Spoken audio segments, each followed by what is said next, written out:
नमस्कार, स्वागत है आप सभी का आपके अपने YouTube channel university entrance exams में। जैसा कि आपको पता है, यह हमारी दूसरी क्लास है और हम अध्ययन कर रहे हैं संस्कृत के प्रश्नों का, जो कि BHU B.Ed एंट्रेंस एग्ज़ाम्स में पूछे जाने की संभावनाएं हैं। जैसे समय की बर्बादी ना करते हुए आप सभी का एक बार स्वागत है फिर से। और आप देख पा रहे होंगे हमारे स्क्रीन पर एक क्वेश्चन आ चुका है और जिसको हम लोग सॉल्व करेंगे। आप लोग वीडियो को अंत तक देखेंगे, ये आपके लिए काफ़ी हेल्पफुल होने वाली है। माहेश्वर सूत्राणाम उपयोगिता किमर्थम। माहेश्वर सूत्रों की उपयोगिता किस अर्थ में है? संधि ज्ञान आए, संधि ज्ञान के लिए, वर्ण ज्ञान आए, वर्ण ज्ञान के लिए, या फिर प्रत्याहार सिद्ध हो या व्याकरण ज्ञान आए। BHU में क्वेश्चन पूछा जा चुका है, आप देख पा रहे हैं स्क्रीन पर। माहेश्वर सूत्र की उपयोगिता किस अर्थ में है? तो यहाँ पर आप देख पा रहे हैं संधि ज्ञान के लिए है, कि वर्ण ज्ञान के लिए है, या प्रत्याहार सिद्धि के लिए है, या फिर व्याकरण ज्ञान के लिए है। आप लोग अपना आंसर बताएंगे। इसमें आंसर हो जाएगा प्रत्याहार सिद्धि के लिए है। माहेश्वर सूत्रों से प्रत्याहार की सिद्धि की जाती है। जो 14 माहेश्वर सूत्र हैं, इनकी संख्या कितनी है? 14 है, जिनसे प्रत्याहार की सिद्धि की जाती है और प्रत्याहार से व्याकरण में सूत्रों की रचना हुई है। तो जब हम किसी भी सूत्र को तोड़ते हैं तो प्रत्याहारों के रूप में होते हैं। तो इसका आंसर C नंबर सही है। अगले क्वेश्चन पर बढ़ चलते हैं। लीलावती किस विषय की पुस्तक है? संस्कृत, विज्ञान, गणित, चिकित्सा। आप लोग देख पा रहे हैं, आंसर बताएंगे या फिर अपना आंसर अपने पास लिखेंगे ताकि आप अंत में अपना इवैल्यूएशन मूल्यांकन कर सकें। लीलावती पुस्तक के रचयिता हैं भास्कराचार्य जी। इसके रचयिता कौन है? भास्कराचार्य जी हैं। इसके रचयिता है भास्कराचार्य। लीलावती एक पुस्तक है। इसको आप बताइए किस संस्कृत भाषा में है, या विज्ञान में, या गणित में, या चिकित्सा में। तो अगर लीलावती पुस्तक की बात की जाए तो यह पुस्तक किस विषय की है? गणित विषय की पुस्तक है। आंसर C इसका सही आंसर है। हम अगले बढ़ चलते हैं। अजा शब्द में कौन सा प्रत्यय है? अजा शब्द में कौन सा प्रत्यय है? आ प्रत्यय, टाप प्रत्यय, डाप प्रत्यय, इनमें से कोई नहीं। अजा शब्द में कौन सा प्रत्यय है? अज शब्द से बना है अजा। आप देख पा रहे हैं अज शब्द से क्या बना है? अजा। अज पुल्लिंग शब्द है और ये अजा स्त्रीलिंग शब्द है। अजा में कौन सा प्रत्यय लगा है? तो ऑप्शन B इसका सही आंसर है, टाप प्रत्यय। अज में जब टाप प्रत्यय लगता है तो अजा बनता है। अजा में कौन सा प्रत्यय होता है? अज और टाप जब मिलता है तो टाप में टा की और पा की इत संज्ञा हो जाती है, केवल आ बचता है, और अज में आ जुड़ने से अजा बन जाता है, स्त्रीलिंग का रूप है। हम अगले क्वेश्चन पर चलते हैं। आप लोगों को वीडियो समझ में आ रही होगी। केन कविना बौद्ध धर्मस्य प्रचार अर्थाम काव्यानाम लिखितानि। किस कवि ने बौद्ध धर्म के प्रचार के लिए एक काव्य ग्रंथ की रचना की है? आपको बताना है। भवभूतिना, माघेन, कालिदासेन, अश्वघोषेण। तो पिछली क्लास में भी मैंने इस ग्रंथ की चर्चा की थी। ये क्वेश्चंस इंपॉर्टेंट है, रचना से क्वेश्चन आते हैं। तो कौन सा आंसर सही हो जाएगा? भवभूति। भवभूति की रचना क्या है? प्रमुख रचना है उत्तर रामचरितम। उत्तर रामचरितम एक नाटक है जो कि भवभूति की रचना है। भवभूति की रचना है। माघ की कौन सी रचना मानी जाती है? शिशुपाल वधम महाकाव्य है जिसकी रचना माघ ने की है। शिशुपाल वधम 22 सर्ग का है, आप इसको ध्यान में रखेंगे। 20 सर्ग का है, सॉरी, क्षमता। और कालिदास के 7 ग्रंथ हैं। और अश्वघोष की रचना कौन सी है? अश्वघोष की रचना है बुद्धचरित, जिसको बौद्ध धर्म का रामायण कहा जाता है, बुद्धचरितम। तो आप इसको नोट कर लेंगे। इसकी आंसर क्या हो जाएगा? अश्वघोषेण। अश्वघोष की रचना है क्या? बुद्धचरितम, जिसको बौद्धों का रामायण भी कहा जाता है। हम अगला क्वेश्चन पर चलते हैं। आप देख पा रहे होंगे, हम क्वेश्चन बढ़ने से पहले कालिदास की ग्रंथों के रचनाओं के नाम लिख दे रहे हैं। आप इनको नोट कर लीजिएगा या फिर आप स्क्रीनशॉट ले लीजिएगा। ऋतुसंहारम कालिदास की रचना, ऋतुसंहारम। कुमार संभवम, कुमार संभवम समझ में आ रहा होगा, थोड़ी राइटिंग गड़बड़ है। मालविकाग्निमित्रम, मालविकाग्निमित्रम। वैसे आप लोगों को कालिदास की रचना तो याद होगी ही, फिर भी मैं आपको बता दे रहा हूँ। विक्रमोर्वशीयम, विक्रमोर्वशीयम, ऋतुसंहारम, कुमारसंभवम, मालविकाग्निमित्रम, विक्रमोर्वशीयम, मेघदूतम,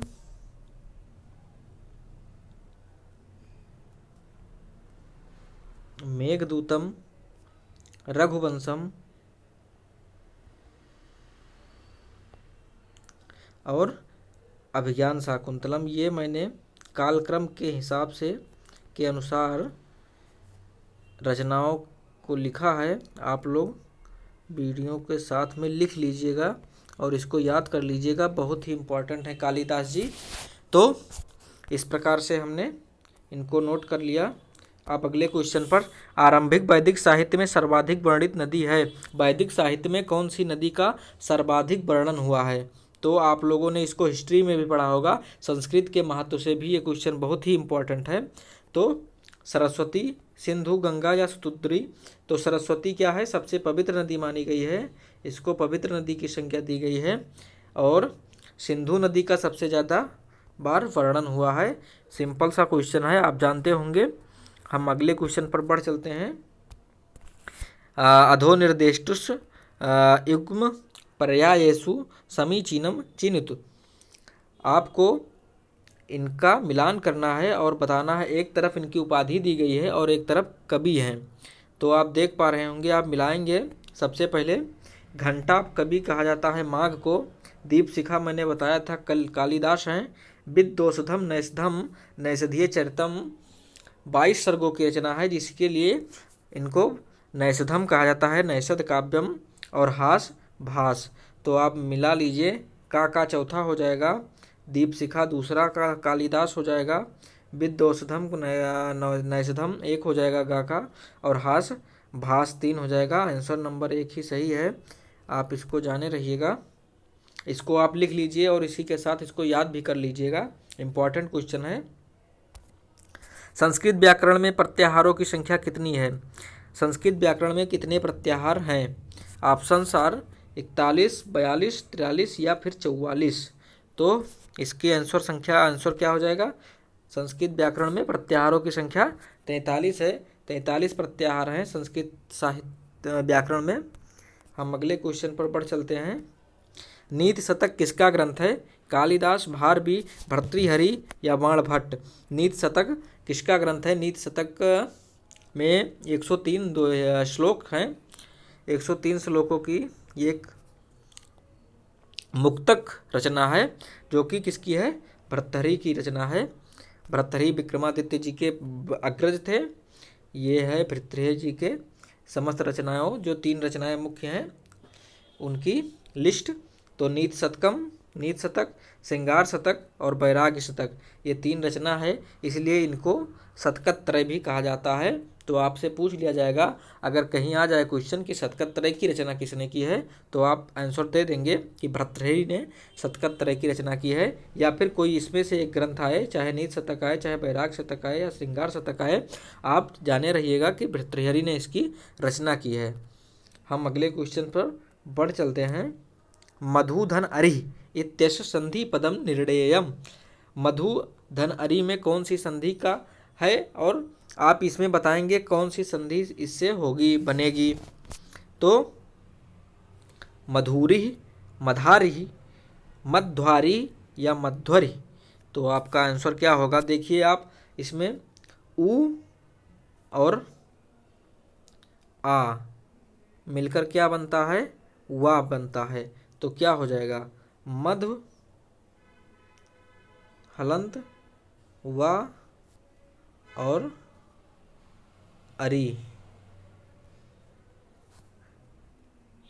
तो क्या हो जाएगा? मध्वरी। आपका आंसर नंबर 4 सही है। अगला क्वेश्चन पर बढ़ चलते हैं। आशा करता हूँ आपको वीडियो रोचक लग रही होगी। निम्न कवियों में से प्रथम नाटककार माने जाते हैं। क्वेश्चंस सेलेक्ट करना काफ़ी कठिन होता है, आप लोग भी जानते हैं।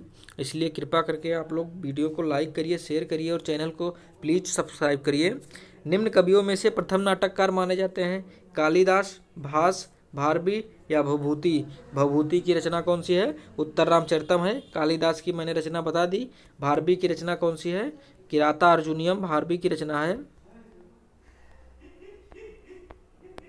किराता अर्जुनियम भारवी की रचना है। और प्रथम नाटककार कौन माने जाते हैं? तो इसका आंसर क्या हो जाएगा? भास को प्रथम नाटककार माना जाता है।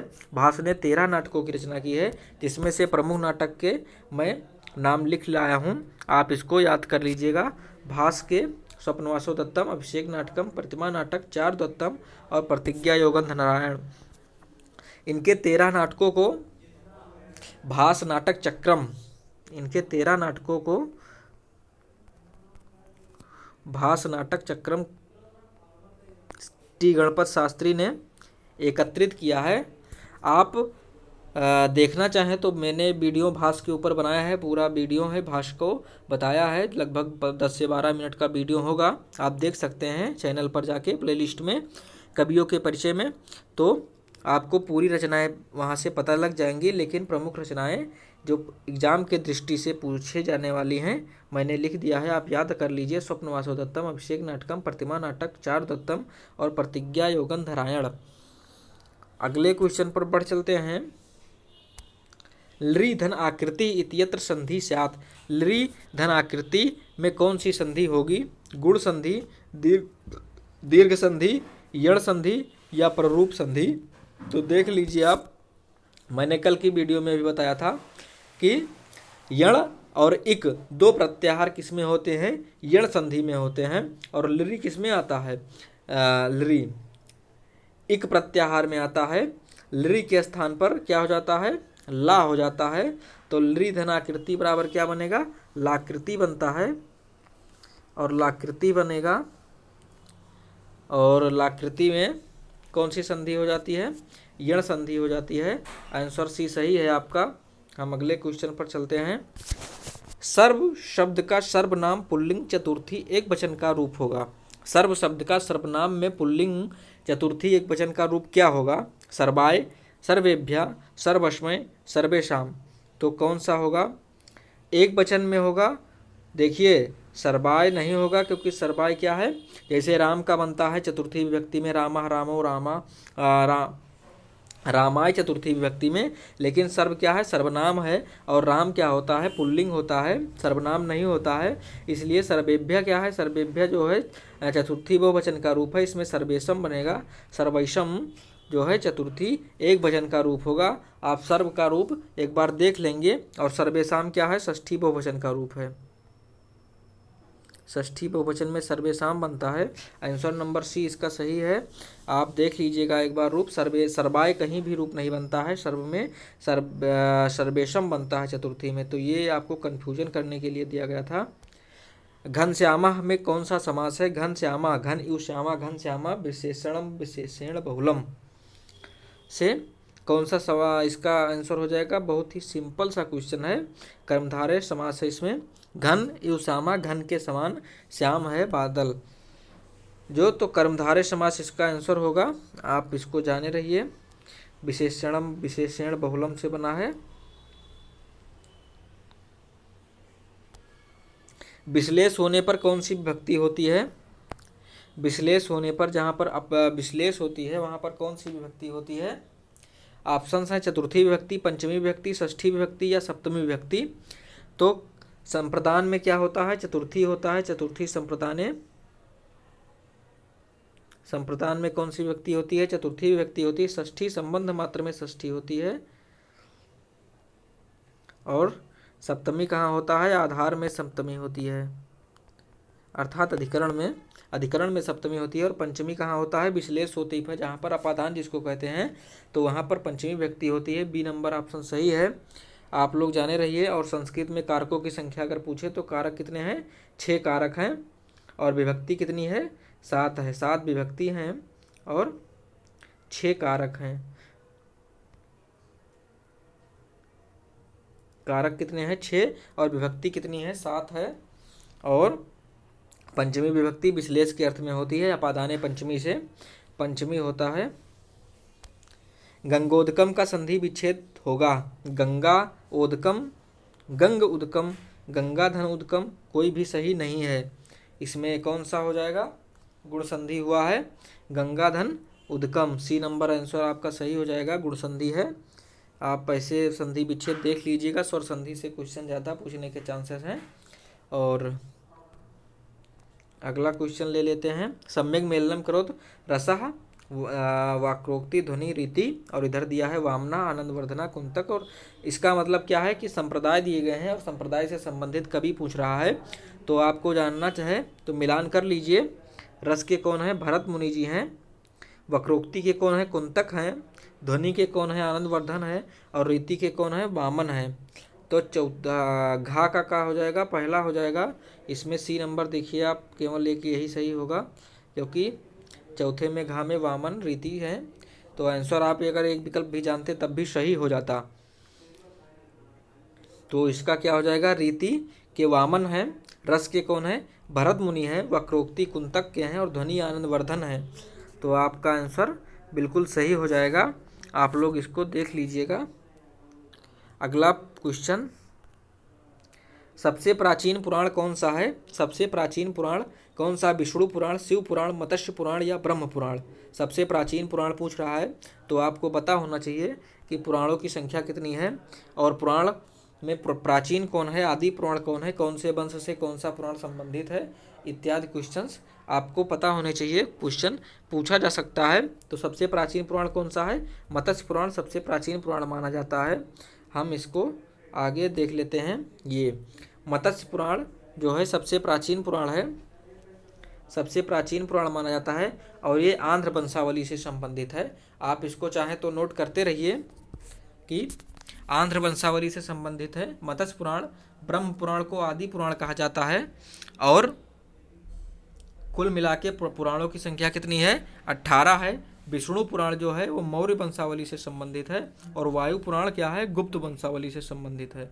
तो आशा करता हूँ अगला क्वेश्चन चलते हैं। वीडियो आपको समझ में आ रही होगी। हा वर्ण से उच्चारण स्थानम वर्तते। हा वर्ण का उच्चारण स्थान क्या होगा? कंठ, तालु, मूर्धा, दंता। आप जाने रहिए, उच्चारण स्थान से भी क्वेश्चन आ सकते हैं और आएंगे भी। तो इसका आंसर क्या हो जाएगा? अकुह विसर्जनिया नाम कंठा। आ का वर्ग और हा का कौन सा उच्चारण स्थान होता है? कंठ होता है। आप जाने रहिए। इचु यसा नाम तालुह, और तो इसी के साथ, और ऋतुल यसा नाम दंता। तो आप इसको याद कर लीजिए, देख लीजिए, कहीं भी ना मिले तो आपको ग्रुप में मैसेज डाल दीजिएगा, मैं मैटर डाल दूंगा और आप इसको तैयार कर लीजिए। फिर मिलते हैं नई वीडियो में नई जानकारी के साथ। तब तक के लिए नमस्कार। आप लोग चैनल को प्लीज़ सब्सक्राइब करिए और जो भी सुझाव है आप कमेंट बॉक्स में ज़रूर बताइए।